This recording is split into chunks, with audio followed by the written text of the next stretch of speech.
നമസ്കാരം. ഞാൻ പുത്തില്ലം മധു നാരായണൻ നമ്പൂതിരി, ഭാഗവത സപ്താഹ ആചാര്യൻ. കലികാലം എന്ന് പറഞ്ഞാൽ മനുഷ്യൻ്റെ മനസ്സുകളിൽ ഏറ്റവും കൂടുതൽ ചീത്തവാസനകൾ വരുന്ന ഒരു കാലഘട്ടമാണ്. അപ്പം ആ കാലഘട്ടത്തിലേക്ക് മനഃശാന്തിക്കും അതേപോലെ തന്നെ എല്ലാത്തിനും വിശേഷപ്പെട്ട ഒന്നാണ് പുരാണ ശ്രവണം.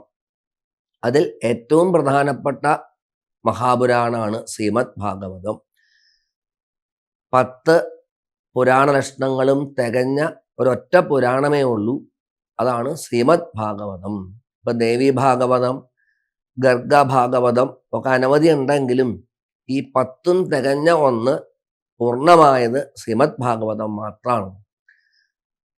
10ാമത്തെ ലക്ഷണം എന്ന് പറഞ്ഞാൽ സർഗം വിസർഗം തുടങ്ങിയിട്ട് ആശയം വരെയുള്ള 10 ലക്ഷണങ്ങൾ. അപ്പോൾ 10ാമത്തെ ലക്ഷണത്തിൻ്റെ മഹാത്മ്യം ആശയം. ആശയം എന്ന് പറഞ്ഞാൽ ഭഗവാൻ അല്ലാണ്ട് മറ്റൊന്നില്ല എന്ന നിലയ്ക്കുള്ള സർവാത്മഭാവത്തിലുള്ള സമർപ്പണം, അതാണ് ആശയം. ആ ഭക്തിയാണ് ഏറ്റവും ശ്രേഷ്ഠ ഭക്തിയായിട്ട് പ്രത്യേകം പരാമർശിക്കുന്നത് ശ്രീമദ് ഭാഗവതത്തിൽ. അതിന് പ്രത്യക്ഷമായിട്ടുള്ള തെളിവാണ് മേൽപ്പത്തൂര്. അദ്ദേഹം വളരെ പണ്ഡിതനായിട്ടുള്ള ആളാണെങ്കിലും പിന്നീട് വാതരോഗം കൊണ്ട് വിഷമിക്കുമ്പോൾ അതിൻ്റെ ശമനത്തിന് എന്ത് വേണം സംശയം ഉണ്ടായില്ല. സജ്ജനങ്ങളുടെ ഉപദേശപ്രകാരം മീൻ തൊട്ടുകൂട്ടാൻ പറഞ്ഞു. എന്നുവെച്ചാൽ ഭഗവാന്റെ 10 അവതാരങ്ങളെക്കുറിച്ച് പരാമർശിച്ചുകൊണ്ട് ഗുരുവായൂരപ്പനെ സേവിക്കൂ. അതാണ് ഭട്ടതിരിപ്പാട്. അത് ഉൾക്കൊണ്ടുകൊണ്ടാണ് ശ്രീമദ് നാരായണൻ എഴുതിയത്.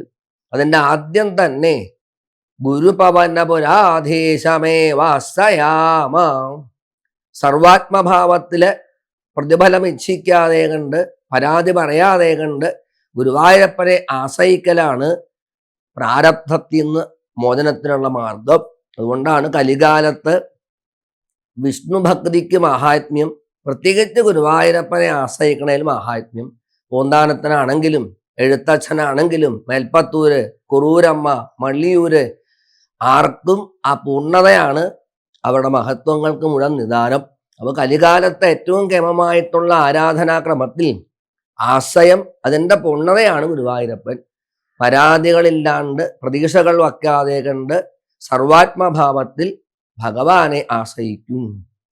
അത് ഗുരുവായൂരപ്പ ഭജനത്തിൻ്റെ മഹാത്മ്യമാണ്. ഗുരുവായൂർ ഏകാദശി, ദ്വാദശി ഒക്കെ വളരെ പ്രാധാന്യമാണ്. വിഷ്ണു ഭജനത്തിൽ ഏറ്റവും പ്രധാനപ്പെട്ട ഒന്നാണ് ഏകാദശിയും ദ്വാദശിയും. രണ്ടും വിഷ്ണുവിൻ്റെ മഹാത്മ്യമാണ്. അപ്പൊ വിഷ്ണു ഭജനത്തിനാണ് ഏറ്റവും മഹാത്മ്യം എന്ന് പറയാൻ കാരണം ആശയം പരം ബ്രഹ്മ, അതിൻ്റെ മഹാത്മ്യം കൂടിയിട്ടാണെന്ന് അർത്ഥം.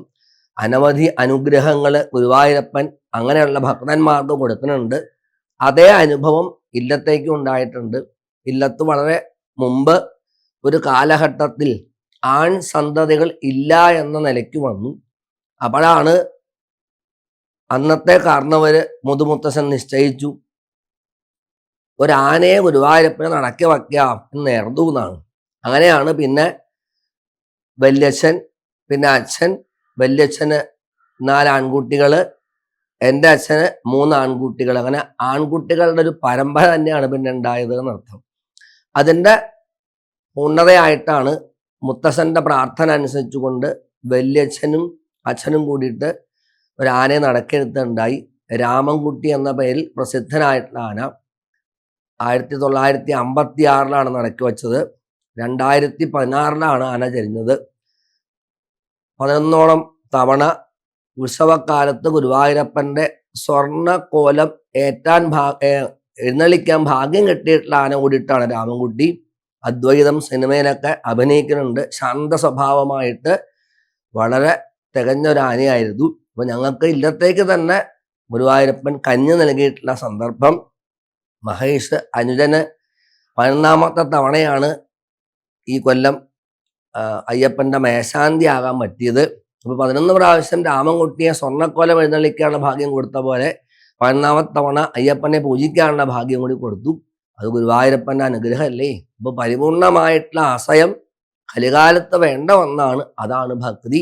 പരാതിയില്ലാതെ കണ്ട് എന്തെന്തും ഭഗവത് പ്രസാദമായിട്ട് കണക്കാക്കി ഈശ്വരനെ ഉപാസിക്കുക.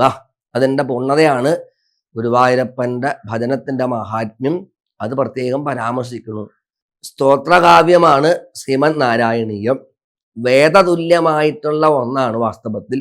ഒരു കാലഘട്ടത്തിൽ വേദമൊക്കെ എല്ലാവർക്കും വയ്യ എന്ന് പറഞ്ഞ കാലഘട്ടം, അതിൻ്റെ ഒരു മാറ്റത്തിന് തുടക്കം കൂടിയിട്ടാണ് മേൽപ്പത്തൂരിൻ്റെ ശ്രീമദ് നാരായണീയം. കാരണം ആ നാരായണീയത്തിൻ്റെ അവസാന ശ്ലോകത്തിൽ പറയുന്നുണ്ട്, ആയു ആരോഗ്യ സൗഖ്യം. ആയുസ് ആരോഗ്യം സൗഖ്യം നൽകണം എന്നാണ് പ്രാർത്ഥന. ഈ ആയുസ് ആരോഗ്യം സൗഖ്യം എന്നുള്ള വാക്യം വേദസ്തുതികളുടെ മുഴുവൻ ഫലസ്തുതിയാണ്. അപ്പൊ ശ്രീമദ് നാരായണീയം ഗുരുവായൂരപ്പന് ഭട്ടതിരിപ്പാട് നടത്തിയ വലിയൊരു സഹസ്ര കലശാണ്. 1000 ശ്ലോകങ്ങളെ കൊണ്ട് അവിടുത്തെ ഉപാസിച്ച ഒന്ന്. അപ്പൊ വേദതുല്യമായിട്ടുള്ള സ്തോത്രകാവ്യം എന്ന മഹത്വം കൂടി ശ്രീമദ് നാരായണീയത്തിനുണ്ട്. അതുകൊണ്ട് വേദം ചെല്ലുമ്പോൾ പിഴക്കരുത് എന്ന് നിയമമാണ്. എല്ലാവർക്കും സാർവജനികമായിട്ട് ഗുരുവായൂരപ്പനെ ഭജിക്കാൻ കൂടിയിട്ടുള്ള ഒരു കൃതിയാണ് ശ്രീമദ് നാരായണീയം. അത് അത്രയും ഗുരുവായൂരപ്പന് ഇഷ്ടപ്പെട്ട ഒന്ന്, മഹാനിവേദ്യമായിട്ട് ഭട്ടതിരിപ്പാട് സമർപ്പിച്ചതാണ്. അത് എല്ലാവർക്കും ആകാം. അതിന് പ്രത്യേകിച്ച് ഇന്നത് പാടുള്ളൂ അങ്ങനെയില്ല. സ്തോത്രങ്ങൾക്കൊക്കെ നിയമം അങ്ങനെയാണ് എന്നർത്ഥം.